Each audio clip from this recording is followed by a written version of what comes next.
नमस्कार दोस्तों, smart is simple में आप सभी का स्वागत है। आज हम राजस्थान नगर पालिका अधिनियम 2009 की एक बहुत ही पावरफुल धारा 111 को समझने वाले हैं।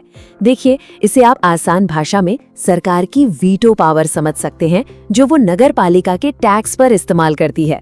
तो चलिए इस बेहद जरूरी टॉपिक को एकदम आसान बनाते हैं। अरे हाँ, क्लास शुरू करने से पहले एक छोटी पर जरूरी जानकारी। आपकी तैयारी में कोई कमी न रह जाए, इसलिए हम चैनल पर रोज 3 वीडियोस अपलोड कर रहे हैं। सुबह 10 बजे, दोपहर 3 बजे और रात 8 बजे। साथ ही रोज एक सुजस करंट अफेयर्स का वीडियो भी आता है। तो चैनल से जुड़े रहिएगा, कोई भी क्लास मिस नहीं होनी चाहिए। तो आज की क्लास का हमारा प्लान बिल्कुल साफ है। मैं गारंटी देता हूँ कि इस क्लास के बाद धारा 111 से आपका कोई भी डाउट नहीं बचेगा। हम समझेंगे कि सरकार की शक्ति क्या है, वो कब और क्यों दखल दे सकती है, उसके आदेश क्या हो सकते हैं, और सबसे जरूरी एग्जाम के लिए धारा 111 और 102 में क्या फर्क है। फिर एक एमसीक्यू से प्रैक्टिस करेंगे और आखिरी में करेंगे एक फास्ट फॉरवर्ड रिविजन। चलिए तो फिर शुरू करते हैं हमारे पहले टॉपिक से, सरकार की सर्वोच्च शक्ति। देखते हैं कि आखिर ये धारा 111 है क्या। तो देखिए, धारा 111 का ऑफिशियल टाइटल है कर को स्थगित करने, कम करने या समाप्त करने की सरकार की शक्ति। नाम से ही सब कुछ साफ है ना। ये धारा सीधे सीधे राज्य सरकार को ये पावर देती है कि वो नगर पालिका के लगाए किसी भी टैक्स पर फाइनल फैसला ले सके। आप इसे एक तरह का सेफ्टी वॉल समझ सकते हैं, ताकि कोई भी टैक्स जनता के लिए मुसीबत न बन। अच्छा, अब सवाल ये उठता है कि सरकार अपनी इस स्पेशल पावर का इस्तेमाल आखिर कब और किन वजहों से कर सकती है। हमारा अगला सेक्शन इसी सवाल का जवाब देगा कि सरकार के हस्तक्षेप का आधार क्या होता है। सरकार के एक्शन में आने के 2 रास्ते हैं। पहला है शिकायत पर, मतलब अगर कोई आम नागरिक या लोगों का समूह सरकार के पास जाकर शिकायत करे कि भाई ये टैक्स गलत है। और दूसरा है स्वतः संज्ञान से, जिसे लीगल भाषा में सुओ मोटो कहते हैं। इसका सीधा सा मतलब है कि सरकार को अगर खुद ही किसी सोर्स से पता चल जाए कि कोई टैक्स गड़बड़ है, तो भी वो एक्शन ले सकती है। उसे किसी की शिकायत का इंतजार करने की जरूरत नहीं। लेकिन सिर्फ शिकायत मिलना ही काफी नहीं है। सरकार को एक्शन लेने के लिए 2 मजबूत कानूनी वजह चाहिए। पहली वजह है अनुचित भार, मतलब वो टैक्स किसी एक व्यक्ति या किसी खास ग्रुप पर बहुत ज्यादा बोझ डाल रहा है, जो कि नाइंसाफी है।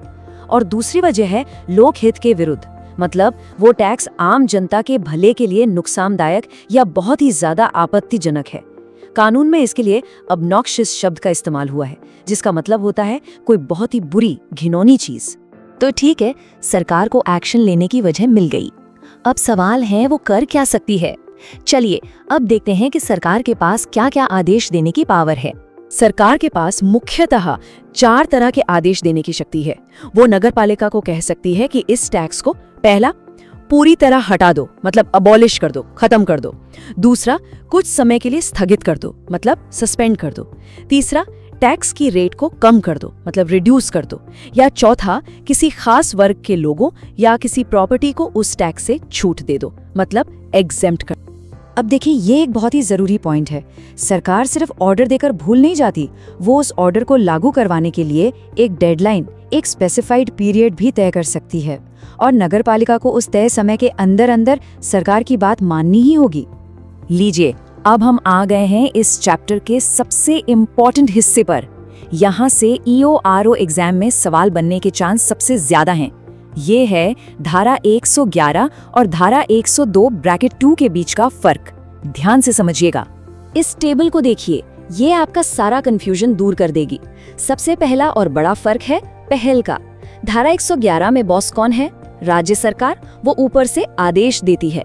जबकि धारा 102 में पहल कौन करता है? खुद नगर पालिका, वो सरकार के पास जाकर अनुरोध या रिक्वेस्ट करती है।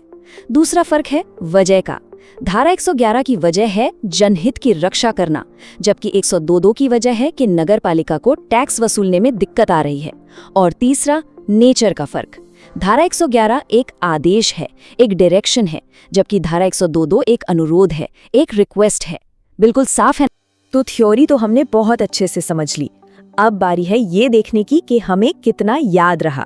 चलिए एक एग्जाम लेवल MCQ की प्रैक्टिस करते हैं। सवाल आपकी स्क्रीन पर है। धारा 111 और 102 के बारे में ये 3 स्टेटमेंट दिए गए हैं। पहला स्टेटमेंट सरकार की सुओ मोटो पावर के बारे में है, दूसरा आदेश और अनुरोध के फर्क के बारे में, और तीसरा इसके लागू होने के दायरे के बारे में। वीडियो को यहीं रोकिए, आराम से अपना जवाब सोचिए और फिर वापस आइएगा। और सही जवाब है ऑप्शन बी, केवल 1 और 2। अगर आपका जवाब यही था तो बहुत बढ़िया। इसका मतलब है कि आपका कॉन्सेप्ट एकदम क्लियर है। चलिए अब इसका पोस्टमार्टम करते हैं कि जवाब बी क्यों है। पहला स्टेटमेंट बिल्कुल सही है। हमने पढ़ा है कि सरकार सुओ मोटो यानी खुद की मर्जी से एक्शन ले सकती है अगर टैक्स लोक हित के खिलाफ हो। दूसरा स्टेटमेंट भी बिल्कुल सही है। यही तो इन दोनों धाराओं की आत्मा है, एक आदेश है, दूसरा अनुरोध। अब आता है तीसरा स्टेटमेंट जो कि गलत है। गलत क्यों है? क्योंकि धारा 111 की पावर बहुत बड़ी है। ये सिर्फ बाध्यकारी करों तक सीमित नहीं है, ये किसी भी तरह के टैक्स पर लागू हो सकती है, चाहे वो बाध्यकारी हो या वैकल्पिक। बस शर्त यह है कि वो गलत होना चाहिए। चलिए क्लास खत्म करने से पहले एक सुपर फास्ट रिवीजन करते हैं ताकि सारे जरूरी पॉइंट्स दिमाग में बैठ जाएं। धारा 111 के फास्ट फैक्ट्स। पावर किसके पास? राज्य सरकार। पहल कैसे होगी? या तो शिकायत पर या सुओ मोटो। वजह क्या होगी? अनुचित भार या लोकहित के विरुद्ध। एक्शन क्या होगा? हटाना, स्थगित करना, कम करना या छूट देना। और सबसे बड़ा फर्क क्या है? धारा 111 मतलब सरकार का आदेश और धारा 102(2) मतलब नगर पालिका का अनुरोध। बस अब आपकी बारी है। मैं आपसे दो बिल्कुल सीधे सवाल पूछ रहा हूँ, जवाब फटाफट नीचे कमेंट्स में लिखिए। पहला, वो दो आधार कौन से हैं जिन पर सरकार धारा 111 में एक्शन लेती है? और दूसरा, धारा 111 के तहत दिया गया आदेश आदेशात्मक होता है या अनुरोधात्मक? देखता हूँ सबसे पहले और सही जवाब कौन देता है। अगर इस क्लास से आपको धारा 111 को समझने में सच में मदद मिली है तो एक लाइक जरूर कीजिएगा, इससे हमें बहुत मोटिवेशन मिलता है। और हाँ, स्मार्ट इज सिंपल चैनल को सब्सक्राइब करना मत भूलिएगा ताकि कोई भी जरूरी क्लास आपसे मिस ना हो। और एक खास रिक्वेस्ट, आपके जो भी दोस्त या रिश्तेदार ईओ या आरओ परीक्षा की तैयारी कर रहे हैं उन तक ये वीडियो जरूर पहुंचाइएगा। ज्ञान बांटने से ही बढ़ता है। हमारी एक्ट की प्लेलिस्ट में अगली धारा का वीडियो भी जल्द आ रहा है, तो उसे देखना बिल्कुल मत भूलिएगा। अपनी तैयारी को मजबूत बनाए रखने के लिए स्मार्ट इज सिंपल पर बने रहें। धन्यवाद, मिलते हैं अगली क्लास में।